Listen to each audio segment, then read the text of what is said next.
نحمده ونستعينه ونستغفره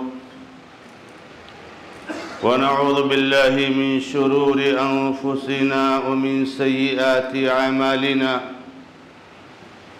من يهده الله فلا مضل له ومن يضلل فلا هادي له وأشهد أن لا إله إلا الله وحده لا شريك له وأشهد أن محمدًا عبده ورسوله صلى الله تعالى عليه وآله وسلم. أعوذ بالله من الشيطان الرجيم. بسم الله الرحمن الرحيم.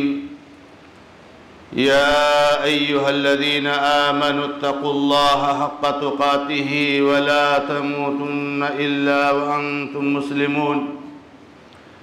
يا أيها الناس اتقوا ربكم الذي خلقكم من نفس واحدة وخلق منها زوجها وبث منهما رجالا كثيرا ونساء واتقوا الله الذي تساءلون به والأرحام إن الله كان عليكم رقيبا. يا أيها الذين آمنوا اتقوا الله وقولوا قولا سديدا يصلح لكم أعمالكم ويغفر لكم ذنوبكم ومن يطع الله ورسوله فقد فاز فوزا عظيما. أما بعد فإن خير الحديث كتاب الله وخير الهدي هدي محمد صلى الله تعالى عليه وآله وسلم وشر الأمور محدثاتها وكل محدثة بدعة وكل بدعة ضلالة وكل ضلالة في النار. أعوذ بالله من الشيطان الرجيم. بسم الله الرحمن الرحيم.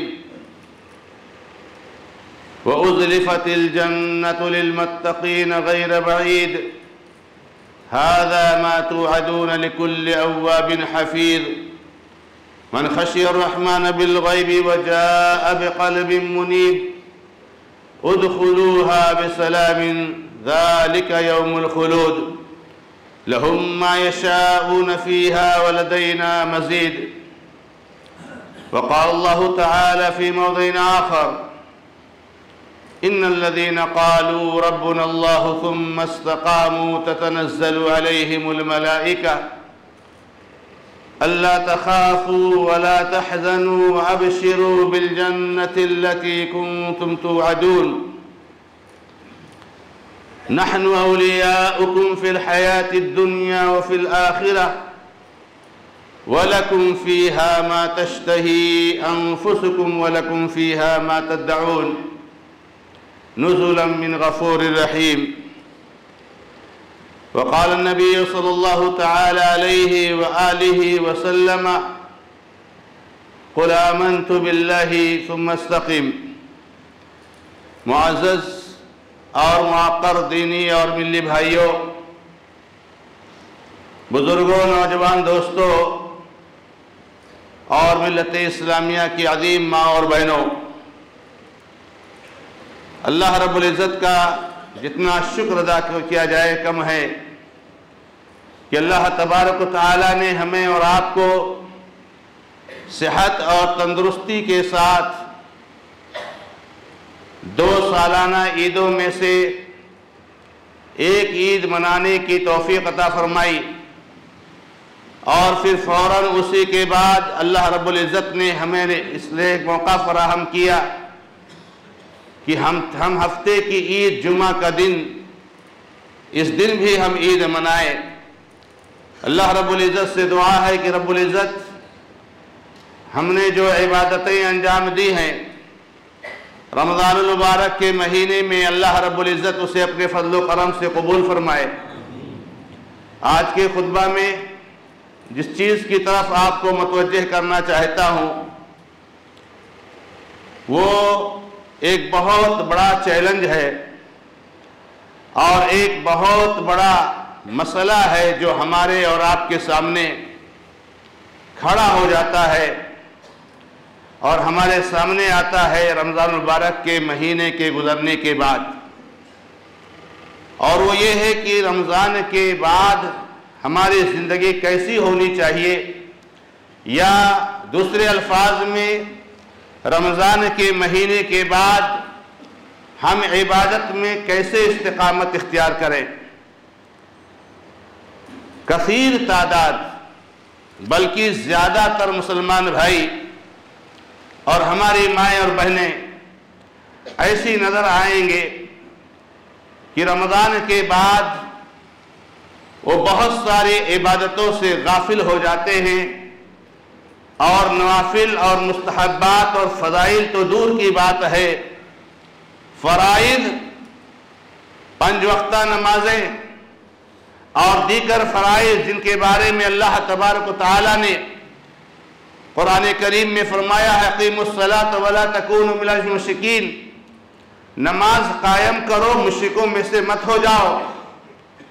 نماز نہ قائم کرنا یہ مشرکانہ عمل ہے، کفریہ عمل ہے، کافروں کا عمل ہے، یہ مسلمانوں کا کام نہیں ہے۔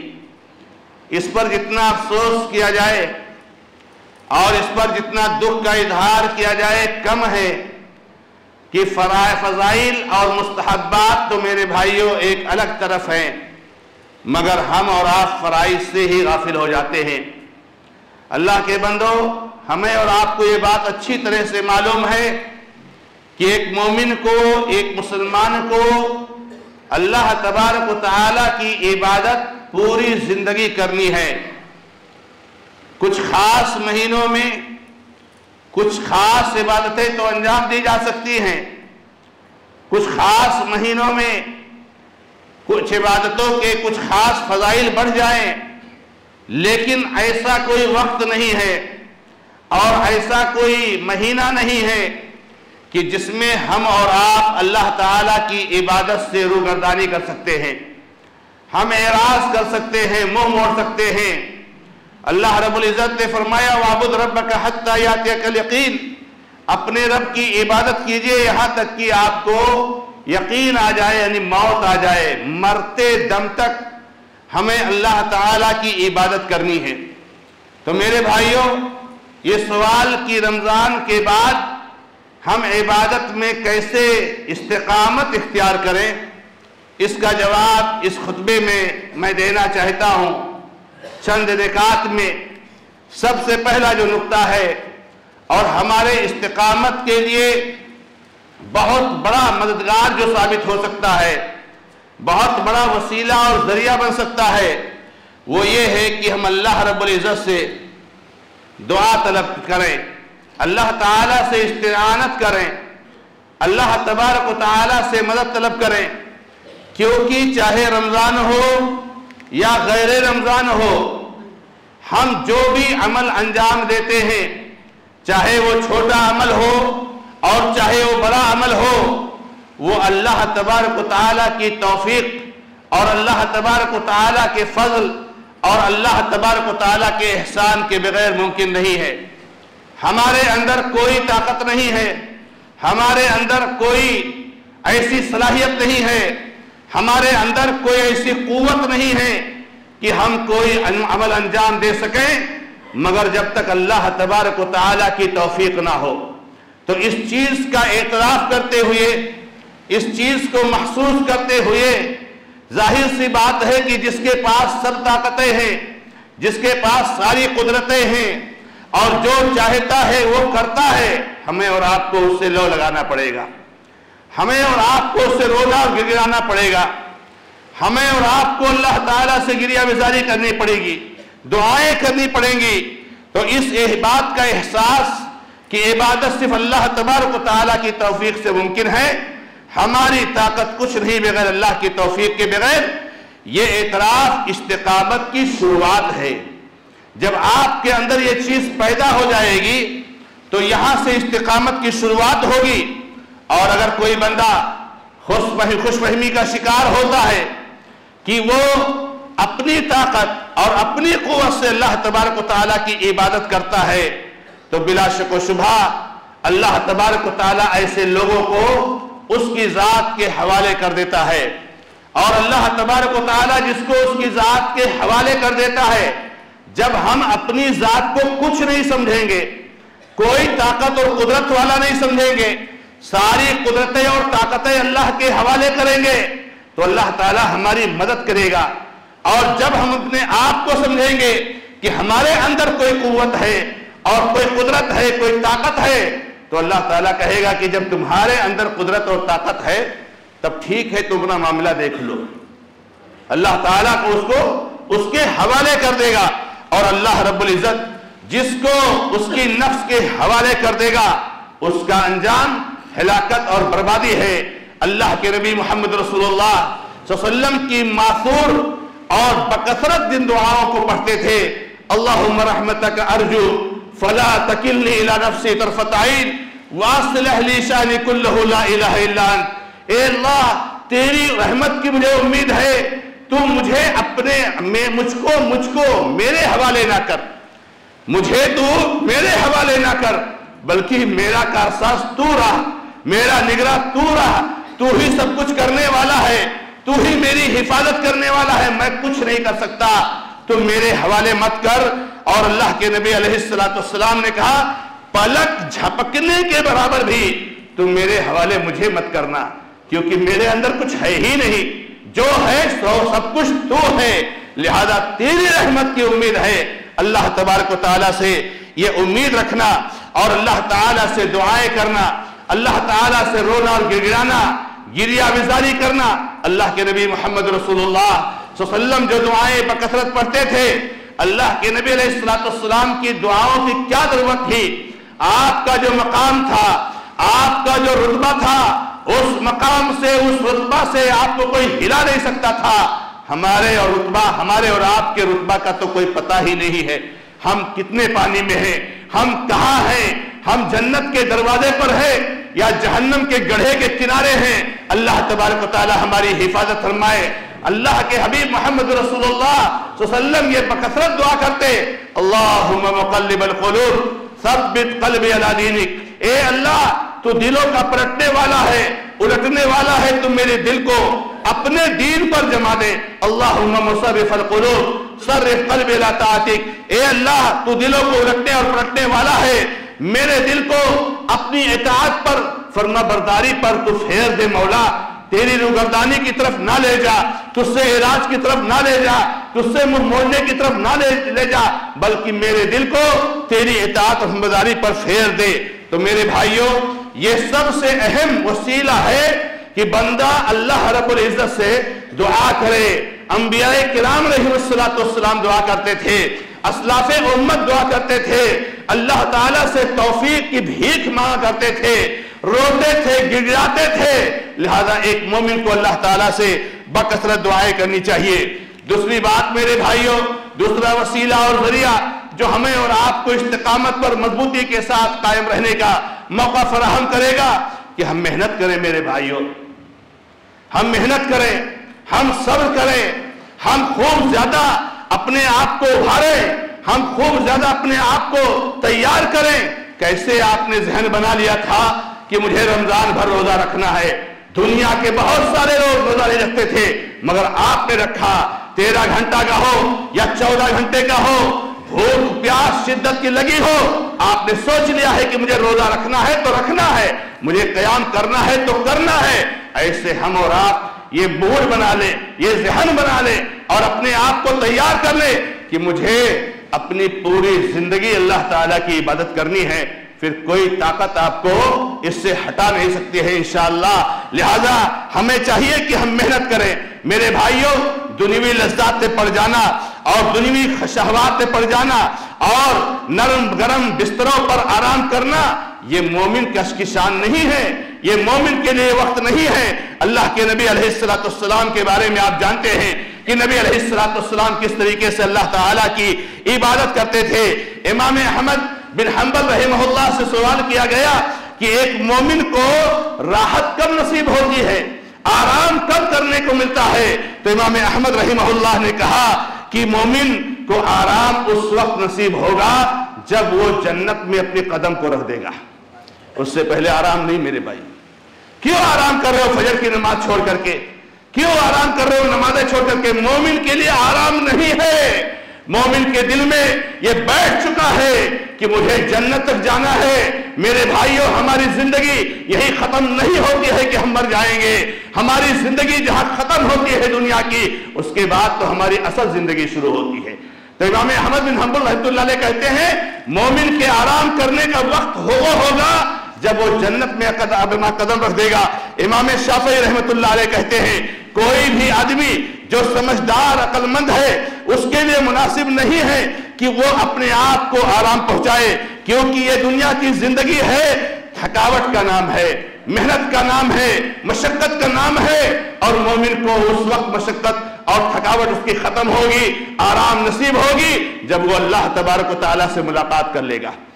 جس رب کی وہ عبادت کرتا ہے بغیر دیکھے ہوئے، جب اللہ رب العزت کو دیکھ لے گا اور میدان محشر کو پار کر لے گا، صراط کو پار کر لے گا، اس کے نامہ اعمال کو اس کے داہنے ہاتھ میں دے دیا جائے گا، تو مومن کو وہاں سکون اور آرام مل جائے گا۔ تو میرے بھائیوں، محنت کرنی چاہیے، تھکانا چاہیے، اپنے آپ کو تیار کرنا چاہیے۔ آپ کتنے کمزور ہو گئے ہو میرے بھائی کہ دن میں آپ 5 وقت کی نماز نہیں پڑھ سکتے ہو۔ 5 وقت کی نماز پڑھ کر کے 50 وقت کا ثواب دینے کے لیے رب العالمین تیار ہے، مگر آپ 5 وقت کی نمازیں نہیں پڑھ سکتے ہو۔ 1 گھنٹہ کا بھی وقت نہیں لگتا ہے 5 نمازوں میں، یہ نمازیں بھی آپ ادا نہیں کر سکتے ہو۔ ہم اتنے کمزور ہو گئے ہیں، جنت کو طلب کرنے والے، جنت کو چاہنے والے، جنت میں جانے کا دعویٰ کرنے والے اتنے کمزور نہیں ہوا کرتے ہیں میرے بھائیوں۔ اس لیے مومن کو محنت کرنی چاہیے۔ اور تیسرا جو سبب ہے میرے بھائیوں بہت اہم ہے، وہ یہ ہے کہ اگر آپ کو استقامت اختیار کرنا ہے، اگر آپ کو ثابت قدمی اختیار کرنی ہے، اگر آپ کو جنت کے راستے پر جمنا ہے، تو آپ کو ان لوگوں کو ڈھونڈنا پڑے گا جن کے پاس یہ چیزیں ہیں، جو استقامت اختیار کیے ہوئے ہیں، جو جنت کے راستے پر ڈٹے ہوئے ہیں، جمے ہوئے ہیں، گرمی ہو، ٹھنڈی ہو، برسات ہو، بیماری ہو، سفر ہو، عام حالات ہو، وہ نمازوں سے غفلت نہیں برتتے ہیں۔ ایسے لوگوں کو ڈھونڈیے، اچھے لوگوں کو ڈھونڈیے، جا کے فاسقوں اور فاجروں کے ساتھ آپ بیٹھو گے، فاسقوں اور فاجروں کے ساتھ دوستی کرو گے تو وہاں کیا ملے گا میرے بھائیوں؟ فسق و فجور ملے گا۔ نیک لوگوں کے ساتھ بیٹھو گے تو آپ کے اندر نیکی اور صالحیت کا جذبہ پیدا ہوگا۔ جعفر بن محمد رحمہ اللہ کہتے ہیں کہ جب میرے اندر جب کچھ سستی آ جاتی تھی تو میں چلے جاتا تھا اور محمد بن واسع رحمہ اللہ جو کہ ایک بزرگ ہیں ہمارے اسلاف کرام میں سے، ان کے چہرے کو دیکھ لیتا تھا اور ان کی زندگی کو دیکھ لیتا تھا، تو میں 1 ہفتہ تک اس کو دیکھ کر کے نشاط کے ساتھ کام کرتا تھا۔ تو ایسے لوگوں سے ملو، ایسے لوگوں کے ساتھ بیٹھو، ایسے لوگوں کے ساتھ رابطہ رکھو، ایسے لوگوں کے ساتھ تعلقات رکھو۔ کہتے ہیں فاقد الشیء لا یعطی، بھائی جس کے پاس جو چیز ہے ہی نہیں وہ آپ کو کیسے وہ چیز دے سکتا ہے؟ آپ ایک برے آدمی سے دوستی کیے ہوئے ہو، برے آدمی کے ساتھ بیٹھتے ہو، برے آدمی کے ساتھ صبح ہوتی ہے شام ہوتی ہے، آپ کو برائی ہی دے گا نا، اس لیے کہ نیکی تو اس کے پاس ہے ہی نہیں۔ جب نیکی کرنے والے کے ساتھ بیٹھو گے تو وہ آپ کو نیکی دے گا کیونکہ اس کے پاس نیکی ہے۔ تو میرے بھائیوں، اچھے لوگوں کو تلاش کرو اور اچھے لوگوں کو ڈھونڈو اور اچھے لوگوں کو ساتھ بیٹھو۔ یاد رکھو، بھیڑیا اسی بکری پر حملہ کرتا ہے جو بکری اپنے جیسے لوگوں سے الگ ہو جاتی ہے۔ جب آپ نیک لوگوں سے الگ ہو جاؤ گے، شیطان کا فندہ آسانی کے ساتھ آپ پر چلے گا، مگر جب آپ ایسے لوگوں کو دیکھو گے، ایسے لوگوں کے ساتھ بیٹھو گے، ایسے لوگوں کی باتیں سنو گے، آپ کے اندر جذبہ پیدا ہوگا، جوش پیدا ہوگا، ہمت آئے گی، استقامت آئے گی۔ لہذا میرے بھائیوں، اچھے لوگوں کی رفاقت جو ہے اختیار کرو۔ اور یاد رکھو میرے بھائیوں، ایک سبب یہ بھی ہے کہ نیکی کرنے کے بعد اس پر جمے رہنا، اس پر ڈٹے رہنا۔ آپ نے جو رمضان کی اعمال انجام دیے ہیں، معمولی اعمال ہیں، چھوٹے اعمال ہیں، ان کو انجام دینا آسان کام ہے۔ میرے بھائیوں، اس کو ذرا تصور کرو تو جب یاد رکھو کہ جب آپ نیکی کے بعد نیکی کرتے ہو، جمے رہتے ہو، ڈٹے رہتے ہو، تو یہ اس بات کی علامت ہوتی ہے کہ آپ کی پچھلی عبادتیں، آپ کے پچھلے اعمال قبول ہو گئے، کیونکہ یہ سب اہل علم سے سنتے رہتے ہیں کہ اللہ تعالیٰ جب کسی بندے کو کسی نیک کام اس کا قبول کر لیتا ہے، بل قبول کر لیتا ہے، دوسرے نیک کام کی توفیق دیتا ہے، دوسرا قبول تیسرے کی توفیق، تیسرا قبول چوتھے کی توفیق، اور اگر پہلا ریجیکٹ ہو گیا تو وہ بندہ جو ہے گمراہی کے دلدل میں بھٹک جاتا ہے۔ میرے بھائیوں، تو میرے بھائیوں، استقامت اختیار کرنا اور ثابت قدمی اختیار کرنا اس بات کی علامت ہے کہ ہماری رمضان کی عبادتیں قبول ہو گئی۔ اللہ تعالیٰ نے فرمایا وَاتْلُ عَلَيْهِمْ نَبَأَ الَّذِي آتَيْنَاهُ آيَاتِنَا فَانْسَلَخَ مِنْهَا فَأَتْبَعَهُ الشَّيْطَانُ فَكَانَ مِنَ الْغَاوِينَ۔ آپ ان لوگوں کا قصہ پڑھ کر کے سنائیے کہ جس کو ہم نے اپنے کتاب کا علم دیا تھا، اپنی آیتیں دی تھی، ہم نے دین کی سماعت فرمائی تھی، مگر اس نے ان آیتوں کی نافرمانی کی جاننے کے باوجود، تو اس کے پیچھے کون لگ گیا؟ شیطان لگ گیا، شیطان لگ گیا۔ آپ کو معلوم ہے نماز فرض ہے، نماز کے بغیر اسلام کا تصور نہیں کیا جا سکتا، نماز کے بغیر ایمان کا تصور نہیں کیا سکتا، نماز کے بغیر جنت کی بات ہی مت کرو، نماز کے بغیر اگر بات کرنی ہے تو جہنم کی بات کرو، جنت کی بات مت کرو، یہ ساری چیزیں آپ جانتے ہو، اس کے باوجود آپ اس سے نکل جاتے ہو، اس سے آپ جو ہے روگردانی کرتے ہو، تو ایسے لوگوں کے پیچھے شیطان لگ جاتا ہے، اور اللہ تعالیٰ نے فرمایا کہ وہ جو ہے گمراہ لوگوں میں سے ہو جائے گا۔ اللہ کے نبی علیہ السلام نے فرمایا کہ جب بندہ اللہ تعالیٰ کسی بندے کے ساتھ خیر چاہتا ہے، کوئی بھلائی چاہتا ہے، تو اس کو استعمال کرتا ہے، اللہ تعالیٰ یوز کرتا ہے، بندے کو یوز کرتا ہے۔ جب اس کے ساتھ کوئی بھلائی کرنا چاہتا ہے تو صحابہ نے پوچھا اللہ کے نبی علیہ السلام، اللہ کیا یوز کرتا ہے؟ اللہ تعالیٰ بندے کو کیا یوز کرے گا؟ تو فرمایا کہ ہاں، اس کو یوز اس طرح سے کرتا ہے کہ یوفقہ لعمل صالح قبل الموت، مرنے سے پہلے اس کو بالاستمرار استقامت کے ساتھ عمل صالح کی توفیق دیتا ہے۔ یہ یوز کرنا ہے اللہ کا، کہ آپ کو نیک کام میں لگا دیتا ہے، کیونکہ اللہ تعالیٰ کو آپ کے ساتھ اچھا کرنا ہے، آپ کا انجام اچھا کرنا ہے، آپ کو اللہ انعام دینا چاہتا ہے، تو انعام دینے سے پہلے آپ کو استعمال کرنا چاہتا ہے، اور استعمال کرنا یہ ہے کہ آپ کو نیک کام میں لگا دے، آپ لگے رہے صبح و شام اور اس کو انجام دیتے ہوئے چلے جائیں۔ اس لیے میرے بھائیوں، نیکیوں کو انجام دینا یہ نیکیوں کے قبول ہونے کی دلیل ہے۔ اسی طریقے سے میرے بھائیوں، اس بات کو بھی ہمیں اور آپ جاننا چاہیے کہ اللہ کے دین پر ثابت قدم رہنا، جمے رہنا، ڈٹے رہنا، یہ اللہ کے نبی علیہ السلام کی سنت ہے، یہ صحابہ کرام کا طریقہ ہے۔ علیکم بسنتی وسنت الخلفاء الراشدین المہدیین فإن آمنوا بمثل ما آمنتم به فقد اهتدوا، جیسے تم لوگ ایمان لائے ہو ویسے ایمان لاتے ہیں تو ہدایت پا گئے۔ صحابہ کرام کیا ایسے ہی تھے؟ رمضان میں اللہ کی عبادت، رمضان کے بعد منہ موڑ لینا؟ نہیں۔ نبی علیہ السلام کیا ایسے ہی تھے؟ نہیں۔ اسلاف کرام ایسے تھے؟ نہیں۔ تو یہ طریقہ ہے نبی صلی اللہ علیہ وسلم کا، یہ صحابہ کرام کا طریقہ ہے کہ وہ زندگی بھر اللہ تبارک و تعالیٰ کی عبادت کرتے تھے۔ اور میرے بھائیوں، ایک سبب بہت بڑا یہ ہے اور بہت بڑا ذریعہ ہے کہ جو آپ کو استقامت پر بہت مددگار ثابت ہوگا، کہ آپ یاد رکھو کہ اللہ کے نبی علیہ السلام نے فرمایا انما الاعمال بالخواتیم، اعمال کا دار و مدار کس پر ہے؟ خاتمے پر ہے۔ جس حالت میں آپ کا انتقال ہوگا ویسے آپ کا انجام ہوگا۔ آپ نے 60 سال نمازیں پڑھے اس سے مطلب نہیں ہے، آپ رمضان میں بہت زیادہ پڑھتے تھے، بہت زیادہ تلاوت کرتے تھے، اس سے مطلب نہیں ہے۔ مرتے وقت آپ کیا کرتے تھے، آپ کی حالت کیسی تھی؟ اللہ کے نبی علیہ السلام کی حدیث ہے کہ اللہ کے نبی نے فرمایا یبعث کل عبد علی ما مات علیہ، ہر بندے کو ویسے ہی اٹھایا جاتا ہے جس پر وہ مرتا ہے، جس حالت پر مرتا ہے، توحید پر مرا، استقامت پر مرا، عمل صالح پر مرا، تو اللہ تعالیٰ اس کو نیک لوگوں کے زمرے میں اٹھائے گا۔ لیکن آپ نے 60 سال تک عبادت کی لیکن چھوڑ دیا اور 4 مہینے کے بعد 2 مہینے کے بعد مر گئے تو وہ ساری نیکیاں ضائع ہو جاتی ہیں میرے بھائیوں۔ تو اعمال صالحہ پر استقامت یہ حسن خاتمہ کی دلیل ہے اور حسن خاتمہ تک پہنچانے کا ذریعہ ہے، کیونکہ جب اللہ تعالیٰ کی عبادت پر لگے ہی رہیں گے کبھی بھی موت آ جائے، صبح آئے، شام آئے، رمضان میں آئے، شوال میں آئے، ذوالقعدہ میں، بندہ لگا ہوا اللہ کی بات۔ لیکن جب رمضان میں سے عبادت کریں گے اور شوال میں مر گئے تو آپ تو اللہ تعالیٰ کی عبادت سے منہ موڑتے ہوئے مر گئے میرے بھائیوں۔ تو اللہ تبارک و تعالیٰ کی دین پر استقامت یہ آپ کو جو ہے اس نے خاتمہ تک لے جاتا ہے۔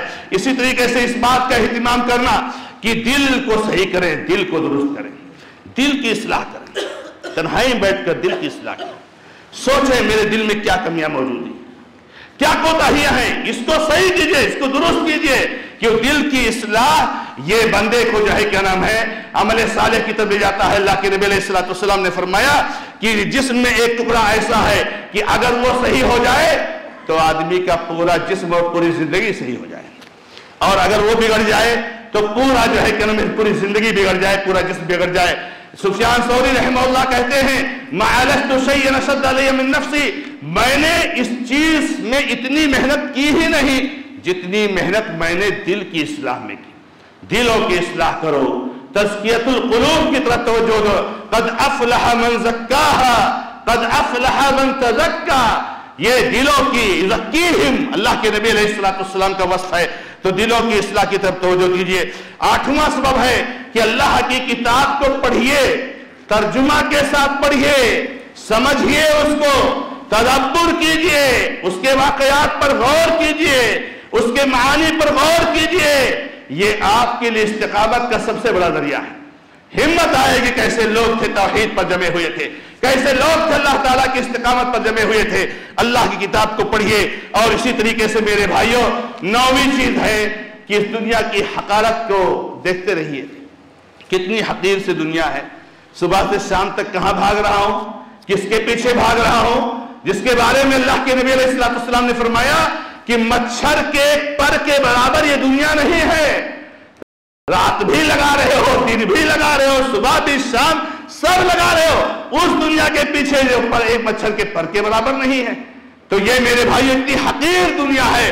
اللہ کے نبی محمد رسول اللہ صلی اللہ علیہ وسلم نے فرمایا، امام بخاری رحمہ اللہ نے نقل فرمایا ہے کہ اللہ کے نبی علیہ السلام فرماتے ہیں کہ میت کے پیچھے تین چیزیں قبرستان میں جاتی ہیں۔ جب میت کو انسان مر جاتا ہے تو اس کے جنازے کے ساتھ تین چیزیں جاتی ہیں، کچھ ساز و سامان جاتا ہے، کچھ لوگ جاتے ہیں، اور اس کا عمل جاتا ہے۔ دو چیزیں واپس آ جاتی ہیں، اور قبر میں جو چیز اس کے ساتھ رہ جاتی ہے اس کا عمل رہے۔ آپ کے ابا کتنی محبت کرتے ہو، جا کے قبر میں دفن کر کے واپس آ جائیں گے۔ آپ کی بیوی سے کتنی محبت کرتے ہو، مر گئی تو جا کر کے جلدی سے جلدی دفن کر کے واپس آ جائیں گے۔ آپ کا بیٹا مر جائے دفن کر کے واپس آ جائیں گے، لیکن آپ کے قبر میں آپ کے ساتھ جانے والا کون ہے؟ آپ کا عمل ہے۔ آپ کا عمل نیک کرو گے تو نیکی، اور برا کرو گے تو برائی۔ اور آخری چیز جو ہے وہ میرے بھائیو وہ ہے کہ یہ انداز جو ہمارا ہے کہ کچھ وقت عبادت کرنا، منہ بڑھ لینا، اس کا انجام بہت خطرناک ہے۔ اس کا انجام بہت خطرناک ہے۔ ایڑیوں قلب کے بل واپس ہونا ہے، ارتداد ہے یہ۔ آپ جہاں نیکیاں کرتے تھے اب نیکیاں نہیں کر رہے ہیں، اپنے ایڑیوں کے بل واپس ہو گئے ہیں، اور اللہ رب العزت نے بڑی اس کی مذمت فرمائی ہے۔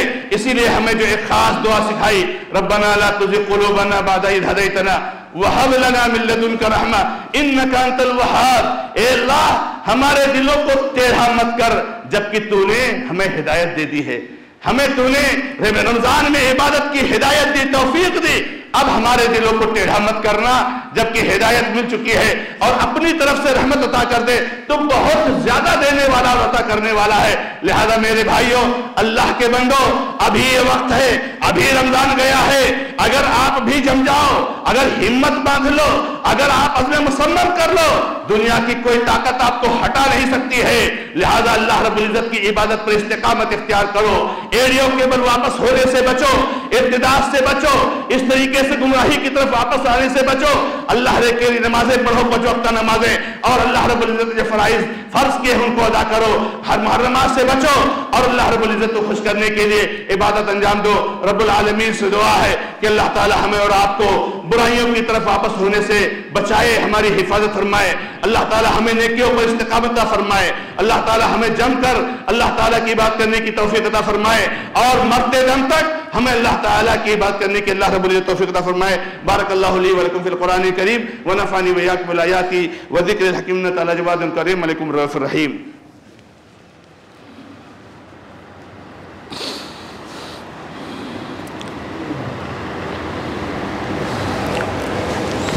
الحمد للہ رب العالمین، واشہد ان لا الہ الا اللہ وحدہ لا شریک لہ، واشہد ان محمدا عبدہ ورسولہ صلی اللہ تعالی علیہ وآلہ وسلم۔ اعوذ باللہ من الشیطان الرجیم، بسم اللہ الرحمن الرحیم۔